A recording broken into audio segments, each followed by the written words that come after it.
I will bill each of you $100. Those guys, Mercer Bears, will be in a regional tournament. That club can flat out play. I had about 3 pro guys during the last couple of days call and say, "Get ready, man. These guys can flat out play." And I think you saw that tonight.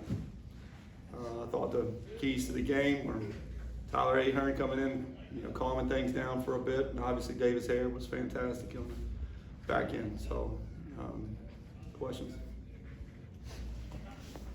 You talked about kind of what those two provided on a game where, what the lineup was able to do to a lot of your other guys, the stability they provided. And Davis, too, I know he's had some kind of tough luck loss, I think, in the last time out and some other games like that. What have you seen from him early in his time? He's a little bit too amped at times. And he tries to overthrow, and obviously he's got a big arm. But I like him 92, 91, 93, with that thing sinking, instead of the 4s and 5s that he tends to elevate. The home run he gave up to the left-handed hitter against Texas Tech, and he gave up another one early, and the same sort of thing, trying to go back and get when you don't need it. If you're going up in the zone, go for it. Force seam that thing and give me all you got. But when you're trying to get outs and you got to work down the zone, he throws a heavy ball. His spin rate is crazy low. Do you like your odds when they go ahead and intentionally walk Jackson to bring Tyler up? Well, sure. You feel like you're going to get a good AB from either of those guys. And, Greeny's got a high on-base percentage, just like Tyler does. And, who's right, who's wrong, I don't know. I've seen it done both ways. With Tyler, he's always had the raw stuff since he's got to campus, but what's clicked for him with the command this year? I think a lot of it was between his ears. There was days he'd go out and everything was fine, and son, is there something wrong with you? That's not there. He just grip it a little too tight, if you will. And he's a guy that's really bought into the mental side of it. And he's been really good.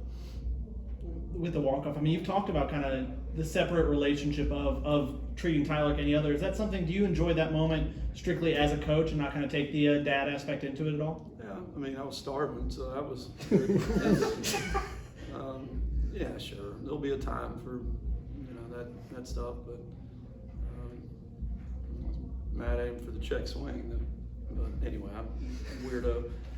He's a good player. And again, I'll say it again, he's here because he can play, not because he's my son. But I am happy for him. And us. You said in the offseason, too, when you guys brought him, it was to be for depth and to see what he could do. And then you commented that he kept getting better and better every day until a point where you said, we looked at the staff as you got to put him in there. Are you surprised that he's supposed to be in high school. Are you surprised that he's playing at this level? Because he's not just doing it against whoever. Texas Tech, he was fantastic. The moment wasn't too big for him tonight. Are you surprised as a ball coach that he's come in and adapted as quickly as he has? There's something to be said, about growing up in a dugout. You get used to it. It doesn't, the attention and the being able to control yourself. He's always been that type of guy. He beats himself up a little bit too much, and we're working on that to be able to flush things. And there's a few of them that got to do a better job of being able to flush it. But I thought he would be, a guy that would eventually get to where he could hit at the top, possibly.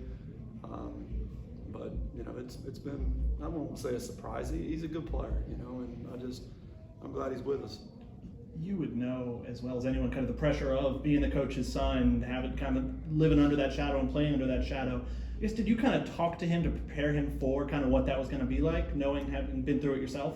I told him when, he decided that he wanted to do it.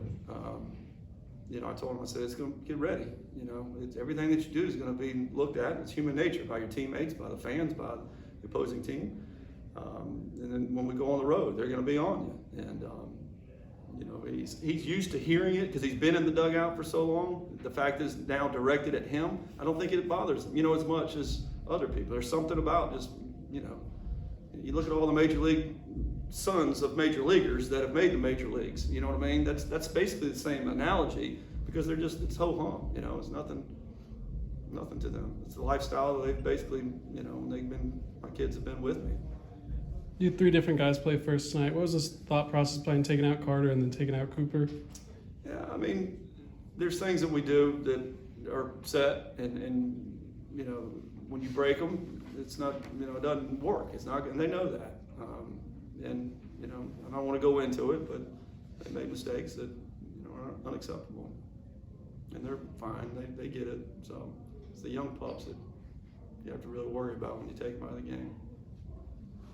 After a game like this, when you throw 7 pitchers, I mean, as a coach, is this when guys start coming and talking to you if they don't get in a game like this about what they can do to get better? Is this a challenge to those kind of guys? Yeah, I mean, generally Mondays are those days, you know, open door. My door is always open in the office if guys want to come in and talk. But, you know, some of them are going to have to wait their turn. You know, we've got a big staff that is talented. And we talk to them every day, preach to them about being ready. You know, next man up when your time is called. Unfortunately, guys get hurt, guys get tired, guys whatever.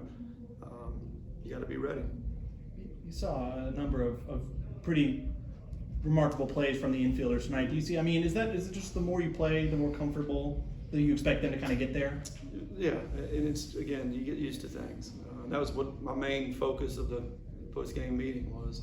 You know, Andrew had a bad AB, goes out, makes a spectacular catch. Greeny had a bad AB, goes out, makes a great defensive play. Nico Baldor, you can be a loser and say, oh, well, I haven't got my ABs, I haven't played first base in a while, I've got my crutch, I've got my excuses, but no, there was none of that, and that's what it's all about. Elijah homered again tonight, and I noted, just looking back, it's all been to center or right field. Are you starting to see in year 2 for him having an approach at the plate? Has it improved what he wants to do when he goes up to the plate? Because I imagine most high school kids, you don't really have to have an approach. In year 1, he might have struggled with that. In year 2, what do you think? Yeah, I definitely think it's improving. And that also goes back to the hit by pitches. People are like, why do you harp so much on that? Well, you look and you're like, well, if I go in, there's a really good chance I'm going to hit him because he ain't moving. So what does that do? It forces you back to the other side of the plate, and you know, it helps.